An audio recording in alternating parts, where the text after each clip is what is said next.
ঢাকা বিশ্ববিদ্যালয়ে যেই জিনিসটা হচ্ছে যে প্রত্যেক মন্ত্রণালয় হোক বা যেখানেই হোক, যেটাই হোক না কেন, সেই বিশ্ববিদ্যালয়ের প্রশাসন ডাকসুকে যেভাবে মূল্যায়ন করতেছে, প্রত্যেকটা জায়গায় যেভাবে রিপ্রেজেন্ট করতেছে, সেভাবে ডাকসুকে একটা জায়গায়ও রিপ্রেজেন্ট করা হইতেছে না।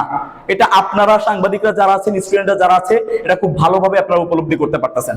এবং আমাদেরকে বলা হইতেছে যে কোনো তদন্ত কমিটি বা কোনো জায়গায়ও তোমাদের যাওয়ার কোনো রাইট নাই, ইউজিসিতে কোনো জায়গায় তোমাদের যাওয়ার রাইট নেই। তাহলে স্টুডেন্টের 30,000 শিক্ষার্থীর প্রতিনিধি হয়ে আমার কি লাভ যদি আমি এই বিষয়গুলোতে ফাংশন করতে না পারি? আমার স্টুডেন্টের সমস্যা তো আমরাই বুঝবো, আমাদের স্টুডেন্টের সমস্যা। তো এই একটা মোস্ট ইম্পর্টেন্ট প্রবলেম, যখন বিশ্ববিদ্যালয়ের প্রশাসনই ডাকসুকে সেভাবে স্পেস দিচ্ছে না, বিভিন্ন ধরনের ফাংশন হচ্ছে, বিভিন্ন আজকেও একটা প্রোগ্রাম হলো সিসিডিসি পক্ষ থেকে এআই নিয়ে এত চমৎকার একটা প্রোগ্রাম হলো। স্টুডেন্ট কেন্দ্রিক যত প্রোগ্রাম হবে এগুলো হওয়া উচিত ছিল রাকসুর আয়োজনে, প্রশাসন রাকসুর আয়োজনে, রাকসুর বাস্তবায়নে এগুলো হওয়ার কথা ছিল, প্রশাসন ওখানে ট্রান্সফার করার কথা ছিল। প্রশাসন সেটা সিসিডিসি বা অন্যান্য দপ্তরে ট্রান্সফার করে দিচ্ছে। হল সংসদগুলোতে একই অবস্থা, হল সংসদগুলোর প্রভোস্টরা তাদেরকে হুমকি দিচ্ছে যে তারা ক্ষমতা রাখে যে কাউকে বরখাস্ত করে দেয়ার।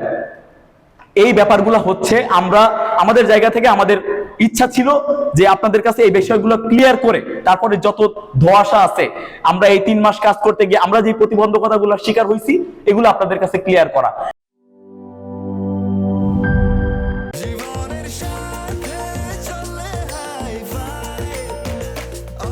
স্বাস্থ্যকর অল টাইম, সব সময় অল টাইম হেলদি লাইফ।